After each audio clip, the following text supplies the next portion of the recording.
আমাদের নাকি কপাল ভালো যে আম গাছ কাটা পড়েনি। যদি কাটতাম তাহলে নাকি এই গ্রাম এতদিনে কবরস্থান হয়ে যেত। এই সমস্যার সমাধানের উপায় বা জিনটাকে আবার বন্দি করার উপায় জিজ্ঞেস করা হলে সেই জিন জানায় যে পীর সাহেবের মতো জ্ঞান এখানে কারো নেই, কিন্তু একটা উপায় আছে। আমরা জিজ্ঞেস করি উপায় কি? জিনটি জানায় যে পীর সাহেব যেই জিনের সাহায্য নিয়ে শয়তান জিনকে বন্দি করেছিল, সেই সাহায্যকারী জিন গ্রামের শেষ কোণায় যে ভাঙা বাড়ি আছে সেই বাড়ির সামনে নিম গাছের নিচে বন্দি। আমরা অবাক হয়ে জিজ্ঞেস করি যে ভালো জিন বন্দি কেন? সে জানায় যেদিন সেই শয়তানকে সেই সাহায্যকারী জিন আর পীর সাহেব মিলে বন্দি করে, সেদিন সেই জিন আল্লাহর কাছে ফরিয়াদ জানায় যে তাকে যেন এসব খারাপ কাজ আর খারাপ জিনিস আর দেখতে না হয়। এতে নাকি তার ভেতর বিরূপ প্রভাব পড়ছে আর সে কষ্ট পাচ্ছে মানুষের কষ্ট দেখে। আল্লাহর কাছে করা ফরিয়াদ জিনটি পীর সাহেবকে জানায়। সেই জিনের ফরিয়াদ শুনে পীর সাহেব তাকে বলেন, ঠিক আছে, তাহলে তোকে আমি গ্রামের শেষ প্রান্তে একটি টিনের ট্যাঙ্কের মধ্যে বন্দি করে রাখবো। তুই সারা জীবন ইবাদত করবি সেখানে। তুই যতদিন বাঁচবি ততদিন তোর খানা পিনা সব কিছু সেখানেই পাবি, কিন্তু তুই নিজের ইচ্ছায় বের হতে পারবি না সেখান থেকে। যদি কেউ তোকে মুক্ত করে, আমাকে কথা দে তুই নিজ ইচ্ছায় বের হবি না। সেই শয়তান মুক্ত হলে যদি সাহায্যের জন্য তোকে কেউ মুক্ত করতে আসে, তাহলে তুই তাদের সাহায্য করবি। আমার মৃত্যুর পর যদি তুই মুক্ত হোস, তবে এই গ্রামের হেফাজত করবি সেই শয়তানের হাত থেকে। জিনটি প্রতিজ্ঞা করে যে সে পীর সাহেবের সব কথায় রাজি। এরপর একটি টিনের ট্রাঙ্কের ভেতর তাকে আটকে ট্রাঙ্কটি পীর সাহেব মাটিতে পুঁতে সেই মাটিতে একটি নিম গাছের চারা রোপণ করেন। তরুণ যুবকের ওপর ভর করা জিনটি আমার দাদাকে বললেন সেই সাহায্যকারী জিনকে মুক্ত করে দিতে। এই বলে তরুণ যুবকটি অজ্ঞান হয়ে গেল। অজ্ঞান হবার আগে তরুণ যুবকটি বলেছিল যে সেই সাহায্যকারী জিনের মুক্তির পর সেই শয়তান ভালো জিনটির ওপর প্রতিশোধ নিতে আবারও পরিপূর্ণভাবে জেগে উঠবে।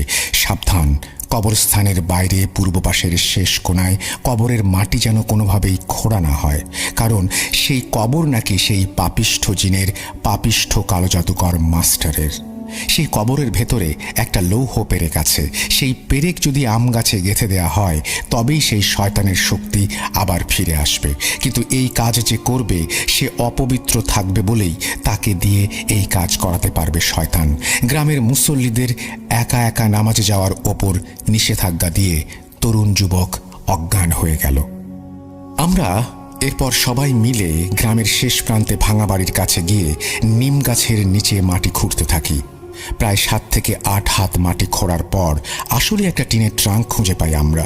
ট্রাঙ্কের ওপরে আরবিতে খোদাই করে লেখা ছিল, এখানে যে বসবাস করে সে একজন জিন, তার নাম ইয়াসিন। যদি তাকে মুক্ত করতে চান তবে তার নাম ধরে 3 বার ডাকুন। এরপর ট্রাঙ্কের মুখ খুলুন। আমার দাদা ট্রাঙ্কের সামনে দাঁড়িয়ে 3 বার ইয়াসিন বলে ডাকলেন এবং ট্রাঙ্কের মুখ খুললেন। ট্রাঙ্কের মুখ খোলার সাথে সাথে ট্রাঙ্কের ভেতর থেকে একটি কালো বিড়াল লাফ দিয়ে বেরিয়ে পালিয়ে গেল। আমার দাদা বললেন যে ইয়াসিন জানে তাকে মুক্ত করার কারণ কি, সে তার কাজ করবে। আমরা যেন যে যার বাড়ি চলে যাই। আমাদের বিদায় দেওয়ার আগে উনি আমাদের সাবধান করলেন যে ইয়াসিন এখন থেকে এই গ্রামের রক্ষক। সাবধান, কেউ যেন নিজ স্বার্থ হাসিল করার জন্য তাকে ডেকো না, তাকে যেন নিজের মতো থাকতে দেয়া হয়। এই ইয়াসিন হলো এখন এই গ্রামের রক্ষক। সেই নিকৃষ্ট জিন হলো সেই যার শক্তি আজ অবধি মসজিদের পাশের আম গাছে বন্দি। আম গাছের কাছে যেন কেউ না যেতে পারে সেজন্য আম গাছের চারপাশে উঁচু করে বাঁশের বেড়া দেয়া হয়েছে আজ অবধি। মুয়াজ্জিন সাহেবের কথা শুনে আমি যেন কোনো এক রূপকথার দেশে চলে গিয়েছিলাম। রাত, পূর্ণিমার আলো আর সামনে এমন ইতিহাস শোনা। যাই হোক, এরপর মুয়াজ্জিন সাহেব আমাদের বলেন আমরা যেন শহরে ফিরে যাই। এখানে থাকা নাকি আমাদের জন্য ঠিক হবে না। এই মুহূর্তে আমরা শহরে ফিরে আসি। শহরে ফিরে আসার পর থেকে সাকিব ভাই কেমন যেন হয়ে গেল। জিন নিয়ে যেন বলতে গেলে অবসেসড হয়ে গেলেন উনি। জিন নিয়ে প্রায় যত রকম কিতাব লাইব্রেরিতে অ্যাভেলেবেল ছিল উনি কিনে আনতেন আর একা একা বসে বসে সেসব পড়তেন। আস্তে আস্তে মসজিদে যাওয়া বন্ধ করলেন, যদিও বাসায় নামাজ পড়তেন। কিন্তু আসলেই কি পড়তেন? কি ভাই, কি মনে হয় পড়তেন উনি নামাজ? শুনুন আমার চাচির জবানে। সাকিব সবসময় বাসায় থাকতো কলেজ থেকে ফিরে। বন্ধু বান্ধবের কোনো নেশা ছিল না। আজান দিলে ওয়াশরুমে গিয়ে উজু করে আসতো, নামাজ পড়তো সব সময়। এমনটা আমি ভাবতাম। এই ভাবনা আমার ভাবনাই থাকতো যদি না সেদিন রাত আমার জীবনে আসতো। সাকিবকে নিয়ে সেদিন গ্রাম থেকে ফেরার পর বাসায় কিছু অদ্ভুত ঘটনা ঘটতে লাগলো।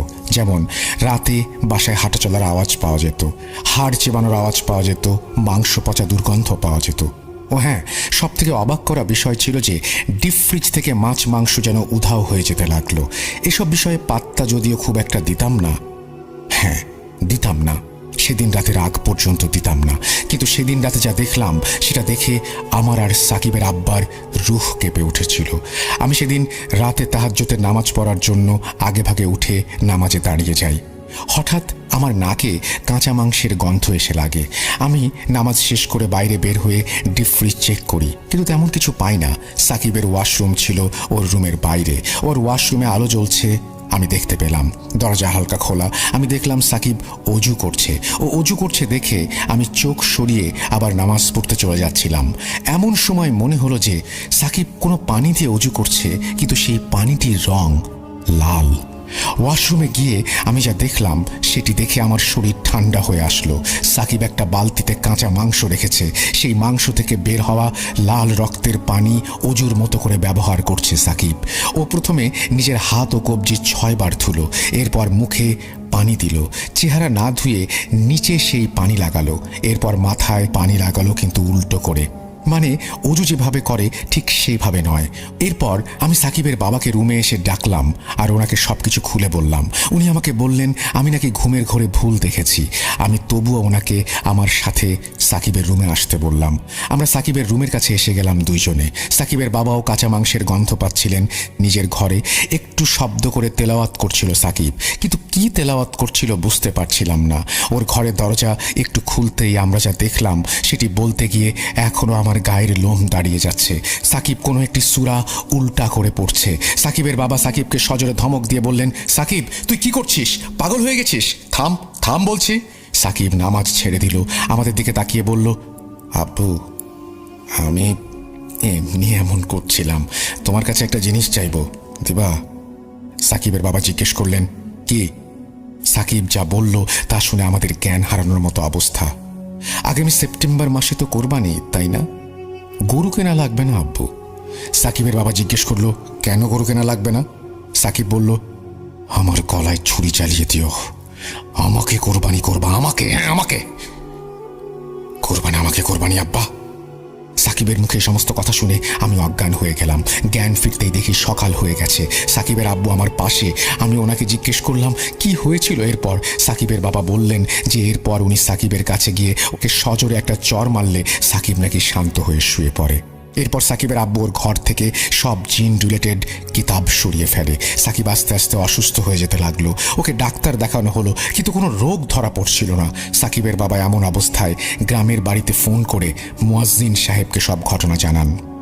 মুয়াজ্জিন হুজুর সাকিবকে গ্রামে নিয়ে আসার পরামর্শ দেন, কিন্তু সাকিবের শারীরিক অবস্থা খুব বেশি খারাপ থাকার ফলে আমরা তাকে গ্রামে নিয়ে যেতে পারিনি। চাচির এই কথাগুলো চাচি আমার আম্মুর সাথে শেয়ার করেছিলেন।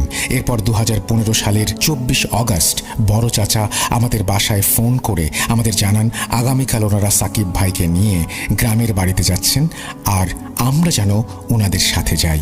অবশেষে 25 অগস্ট আমরা সাকিব ভাইকে নিয়ে গ্রামে যেতে সক্ষম হই। গ্রামের বাড়িতে যাবার পর আমরা জানতে পারি যে 25 তারিখ মুয়াজ্জিন সাহেব গ্রামে ছিলেন না। উনি কোনো এক কাজে পাশের গ্রামে গিয়েছেন। আগামীকাল উনি চলে আসবেন। এদিকে সাকিব ভাইকে দেখে নর্মালি লাগছিল আমাদের। গ্রামের বাড়ির রাখাল 26 তারিখ সকালে গোয়াল থেকে 4টা বড় ষাঁড় গরু বের করে আনলেন খাবার খাওয়ানোর জন্য। সাকিব ভাই উঠোনে গিয়ে রাখালের সাথে কথা বলছিলেন। একটু পর আমি দেখলাম রাখাল উচ্চস্বরে সাকিব ভাইকে বলছে, এই মিয়া কি কন, মাথা ঠিক আছে? তাদের কাছে বিচার দিমু কইলাম। আমি রাখালকে ধমক দিয়ে তার এরকম আচরণের কারণ জিজ্ঞেস করলাম। সে বলল যে সাকিব ভাই নাকি তাকে নানান ধরনের উল্টাপাল্টা কথা বলছেন। আমি জিজ্ঞেস করলাম, কি বলছেন উনি? সাকিব ভাই আমাকে রাখালের সাথে কথা বলতে দিলেন না। উনি আমাকে ধরে নিয়ে চলে যেতে লাগলেন, বললেন, দূর বাদ দে, মূর্খ লোকেরা। আমি সাকিব ভাইয়ের সাথে চলে এলাম। একটু পর সাকিব ভাই খেতে বসলেন বাসায়। আমি বাসা থেকে বের হয়ে রাখালকে জিজ্ঞেস করলাম, ভাইয়া আসলে কি বলছিল? রাখাল বলল, সাকিব ভাই নাকি তাকে বলছিল গরুকে না খাইয়ে তাকে কেন খাওয়ানো হচ্ছে না। আসন্ন কোরবানি ঈদে ওনাকে নাকি কোরবানি করা হবে, আর উনি নাকি প্রস্তুত। আমি রাখালকে বললাম যে ভাইয়া রসিক মানুষ, তাই মজা করেছে। রাখালকে আরও 7-5 বুঝিয়ে এলাম। সন্ধ্যায় মাগরিবের নামাজের পর মুয়াজ্জিন সাহেব এলেন গ্রামের বাড়িতে। মুয়াজ্জিন সাহেব একটি আসন তৈরি করলেন। আসনের মাঝখানে চালের বৃত্ত এঁকে সাকিব ভাইকে সেখানে বসানো হলো। সাকিব ভাই আসন দেখে কেমন যেন রেগে যাচ্ছিলেন। উনি কোনোভাবেই হুজুরের আসনে আসবেন না, কোনোভাবেই না। উনি জোর গলায় বলছিলেন, কোরবানির পশুর যত্ন নিস, আর আমি কোরবানির পবিত্র এক প্রাণী, সর্বপ্রথম আদম সন্তান যাকে আল্লাহর রাস্তায় কোরবানি করা হবে, আমাকে সম্মান করো। হুজুর সাকিব ভাইয়ের পায়ে সজোরে বেত্রাঘাত করলেন। কোরবানির মতো পবিত্র কথা তুই মুখে আনবি না শয়তান, চুপ কর, এইখানে আমার সাথে কথা বল, কে তুই? সাকিব ভাইকে 4-5 জন তরুণ মিলে ধরে চালের বৃত্তের মাঝে বসালেন। হুজুর আগের বারের মতো একটি মুরগি বাঁশ ঝাড়ে নিয়ে জবাই করে আনলেন। মাটির পাত্রে পানি রেখে পানিতে দোয়া পড়ে দম করে মুরগির রক্তে ঢেলে দোয়া পড়লেন। ও গ্রামের রক্ষক,